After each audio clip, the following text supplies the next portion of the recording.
So everybody goes through like a transitionary phase after they leave college, right? Yeah. What has yours been like thus far? I think it's sort of a mix. I don't start work Mm-hmm. until a few weeks out from here, but I think it's twofold. I think one is sort of reconciling the past. I Mm-hmm. think any moment of transition invites you to sort of assess your past, see what was good, see what was bad. Mm-hmm. So I think there's difficulty in balancing, right? Because I think the past can be dangerous, Yeah. but I think it's the only source of learning and power. Right. So I think I've been towing the line between overindulging myself Right. and actually learning from it. And I think the second transition is obviously to the workforce, right? Like the first actual, like, I guess, real job and Mm-hmm. something I'm interested in, although I have many interests. So I think one, figuring myself out, coming more into my own independence and seeing if I actually like that career Yeah. as opposed to just initial growing pains. So I think it's an intense period, but Mm-hmm. I think it will bring out a lot of growth, hopefully. Do you think that the job being a new thing, the just the novelty of it makes it something makes it easier? Like you're looking forward to this new thing. I think definitely. Yeah. I think anything new is great. Mm-hmm. From the diligence I've done and from what I hear from other people and Yeah. from what it seems like I'm getting into, I'm excited. I think there'll be a lot of learning opportunities. Yeah. Granted, it's intense, but I think it'll put me in a good position. Considering what it is, it'll put me in a good position financially, resume wise. So if I want to continue, I Right. guess, doing something in the financial services industry, it would Yeah. benefit me. But I'm also very entrepreneurial, and Mm-hmm. I like law too. So Yeah. I may totally drop off the grid Yeah. after I do this for some time, No, but I get that. I it's a good am start. on So board with you yeah, 100% for sure. Yeah. And you talked about being entrepreneurial, right? yeah. And you talked about your career, but I'm interested in knowing what more about the social aspect of your life. Talk to me more about that. What's that been It's like? definitely Yeah. the more interesting part of Mm. things.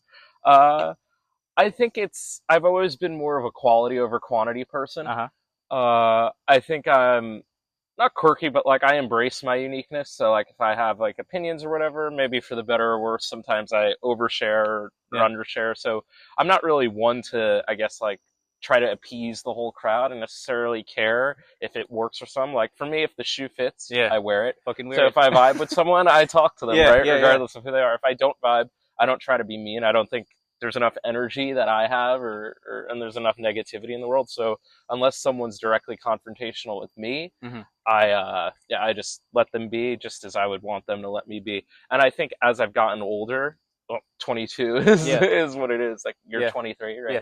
Yeah, so we're at the same point, and I think I just feel like yes, you have more responsibilities, but I think there's a freedom. I think aging is liberating in the sense that even compared to where I was at 18, you really the fucks you can give and Yeah. want to give like slowly start That's going facts. away. Like I really like in terms of especially like what I like, what I dislike, like Yeah. family wise, you respect them, friends, like you do your thing and you're more confident, I think, in what you're doing. I like Yeah. that perspective on aging. A lot of people see aging as march towards death, Yeah. but really it can be seen as just like you growing into yourself, leaning into yourself more, and really just embracing what you are. Exactly. It's kind of like a superpower And like developing, if isn't it? you look at it like Yeah. I think like if you look at life satisfaction amongst people, you Mm-hmm. always find that like people as they get into I guess their sunset years or Mm-hmm. maybe their midlife when they've like figured out what they like to do career wise, they've established themselves, they have like societal respect for whatever that's worth or Right. and I think they just become far more content with themselves. I think they fit like they figure out each piece of clothing in their life as a metaphor, I guess, and it starts fitting Yeah. from like what I've heard and from what like I'm feeling my intuition telling me. Mm-hmm. I just feel like I'm just getting more used to myself and learning about myself.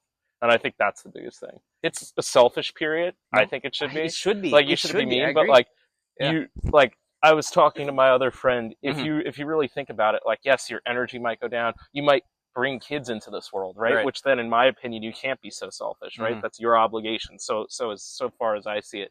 So until that point, Yeah. like whatever that window is, like Yeah. I need to like maximize my hand and try everything. Even if I don't succeed in this decade, whatever that means, I think if I've had a variety of experiences and took some risk, I think that'll just be all the more fulfilling and it'll definitely guide me in Yeah. my, other hopefully long decades Yeah. on the planet. So, I think that's a really good outlook on life. yeah. And I appreciate it. yeah, Yeah. 100% for sure.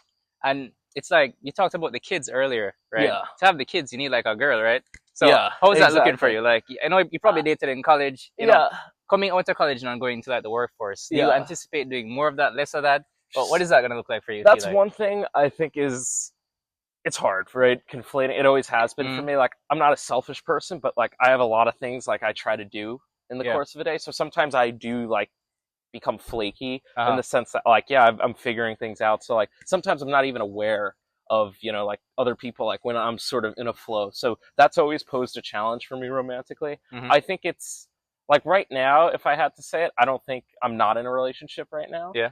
But if it did happen, I'd be open to it, but I don't necessarily know if the time period would If it would be feasible. That is. feasible for me or Yeah. fair to another person. See, that's the thing. I Yeah. feel like a lot of people right now are in that same transition, men especially, because you know we're expected to be, you know, providers, protectors. So right Yeah. now we're in like this growing phase of our life. We're trying to build shit.